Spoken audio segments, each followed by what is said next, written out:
جیسا کہ شو کے آغاز میں ہم نے ذکر کیا تھا، حج کا رکن اعظم وقوف عرفات آج ادا کیا جائے گا۔ عازمین نے رات منا میں قیام کیا، عبادات، تلاوت اور استغفار میں وہ مصروف رہے۔ فریضہ حج کی فضیلت اور حج کے دن کی اہمیت پر بات کرنے کے لیے اس وقت ہمارے ساتھ موجود ہیں پروفیسر فہد علی کاظمی۔ بہت بہت شکریہ پروفیسر صاحب ہمیں جوائن کرنے کے لیے۔ کیسے ہیں آپ؟ الحمدللہ، آپ لوگ خیریت سے؟ ماشاءاللہ بالکل ٹھیک ٹھاک۔ پروفیسر صاحب، یہ جو خاص ایام ہیں ان پر ذرا روشنی ڈالیے گا۔ بسم اللہ الرحمن الرحیم۔ جیسے کہ آپ نے بھی فرمایا کہ آج حج کا رکن اعظم وقوف عرفات میں ادا کیا جا رہا ہے اور عازمین حج جو ہیں وہ میدان عرفات میں موجود ہوں گے۔ حج جو ہے وہ اسلام کے ارکان میں سے ایک امپورٹنٹ رکن ہے۔ جیسے آپ سب جانتے ہیں کہ 5 ارکان ہیں اسلام کے، تو حج پر سرکار دو عالم صلی اللہ علیہ وآلہ وسلم نے بہت زیادہ ایمفسس کیا، اور پروفٹ صلی اللہ علیہ وآلہ وسلم نے تو یہاں تک فرمایا، حدیث مبارکہ کا مفہوم ہے کہ اگر کوئی شخص جس پر حج فرض ہو گیا ہو اور وہ پھر حج ادا نہ کرے تو وہ ایسے ہی ہے کہ وہ کسی اور مذہب کو اختیار کر لے یا وہ کسی اور مذہب پر مرا۔ تو حج ہم سب پر جو صاحبان استطاعت ہیں ان پر زندگی میں ایک دفعہ فرض کیا گیا ہے۔ اور حج کیا ہے؟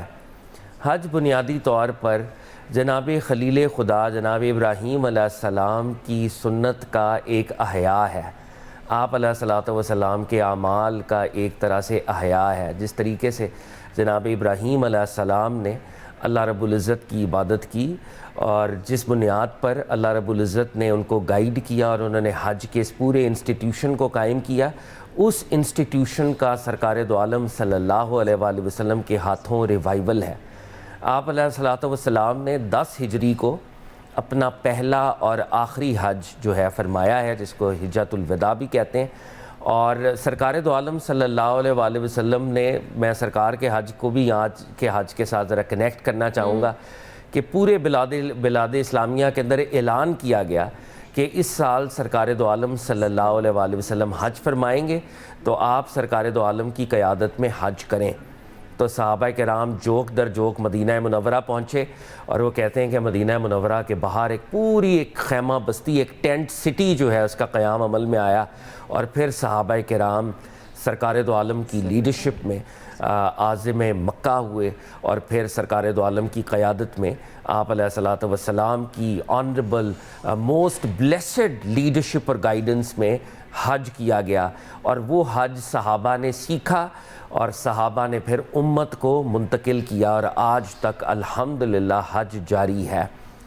مجھے علامہ اقبال بھی یاد آتے ہیں۔ اقبال نے ایک بہت امپورٹنٹ نقطہ اٹھایا تھا۔ اقبال کہتے ہیں کہ یہ جو کانگریگیشن ہے، کانگریگیٹیولی عبادت کرنا، اکٹھے ہونا، اس میں 3 چیزیں ہوتی ہیں اگر آپ غور کریں: ہیومن ول، ہیومن ایموشن اور ہیومن پرسیپشن، وہ بہت زیادہ انہانس ہو جاتی ہے۔ تو اسلام نے جو عبادت کے اندر یہ کانگریگیٹیولی، اور سب سے بڑی کانگریگیشن حج کا کانگریگیشن ہے، تو جو ارادے اس میں پیدا ہوتے ہیں، جو احساسات اس میں پیدا ہوتے ہیں، اور جو پرسیپشنز اور انڈرسٹینڈنگز اس میں پیدا ہوتی ہیں، وہ تو ہم سوچ بھی نہیں سکتے۔ میں 1-2 چیزیں خطبہ حجۃ الوداع کی، کیونکہ نبی علیہ الصلوۃ والسلام نے 3 سے 4 خطبے حج کے دنوں میں ادا کیے ہیں، ارشاد فرمائے ہیں۔ پہلا خطبہ آپ نے یوم عرفہ جو آج کا دن ہے 9 ذی الحج، تب ارشاد فرمایا۔ نسبتاً طویل خطبہ یوم نحر یعنی عید الاضحیٰ کا جو دن ہوتا ہے، آپ علیہ الصلوۃ والسلام نے ایک طویل خطبہ تب ارشاد فرمایا۔ پھر ایام تشریق جن کو ہم کہتے ہیں، عید کے بعد کے دنوں میں بھی آپ علیہ الصلوۃ والسلام نے خطبہ ارشاد فرمایا، اور آن ہز وے بیک آپ نے ایک اور خطبہ غدیر خم کے موقع پر ارشاد فرمایا۔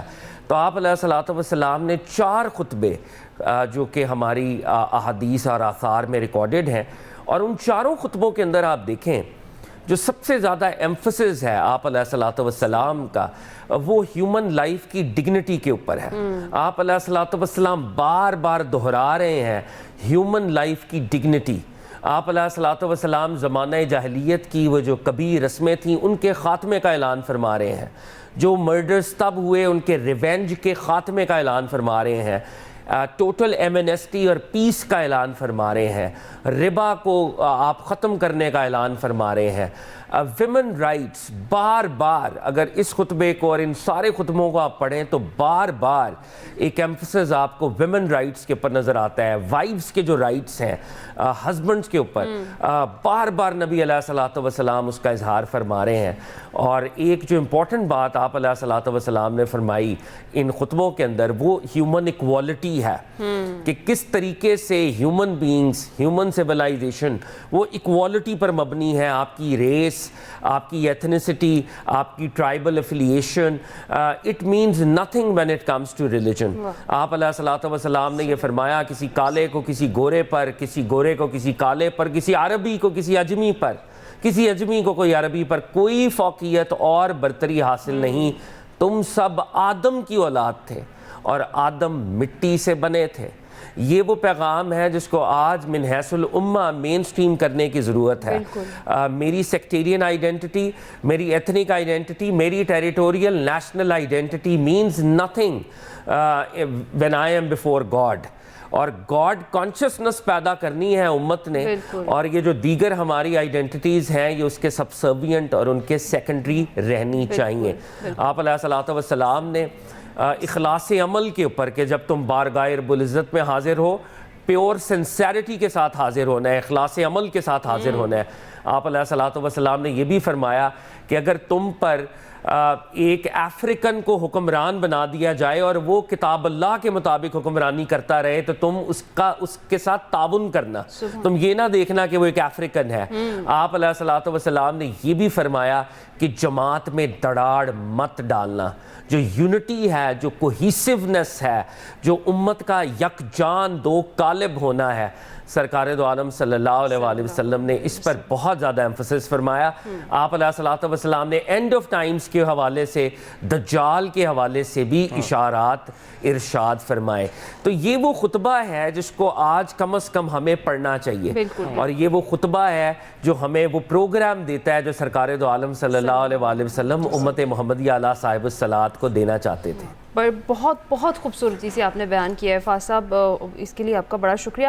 ہم آج کے دن جس طرح سے جو لوگ تو میں کہوں گی خوش نصیب ہیں وہ تو وہاں جا چکے ہیں اور وہ اپنا فریضہ ادا کر رہے ہیں، کوئکلی ذرا جو ہم لوگ یہاں پر ہیں جو اپنے بلاوے کا انتظار کر رہے ہیں، اللہ تعالیٰ سب کو بلائے، جن کی دل میں خواہش ہے اس کو پورا کرے۔ جو یہاں پر ہے تو آج کے دن کی عبادات کی فضیلت ان کے لیے بھی ذرا کوئکلی بتا دیجیے۔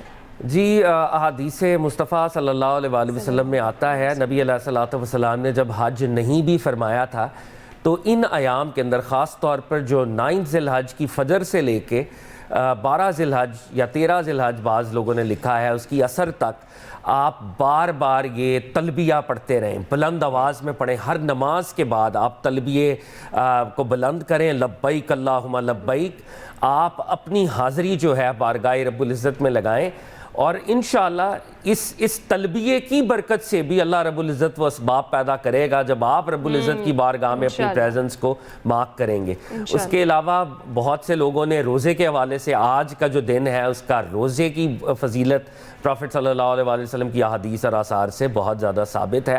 تو عبادت کرتے رہیں، دعا ضرور کریں، دعا بہت زیادہ نبی علیہ الصلوۃ والسلام نے اور آج کے دن دعائیں ضرور قبول ہوتی ہیں، ضرور دعائیں کریں۔ بہت شکریہ، پروفیسر فہد علی کاظمی ہمارے ساتھ موجود تھے، بڑے بہترین طریقے سے آپ نے ایکسپلین کیا۔ ہم بریک پر جائیں گے۔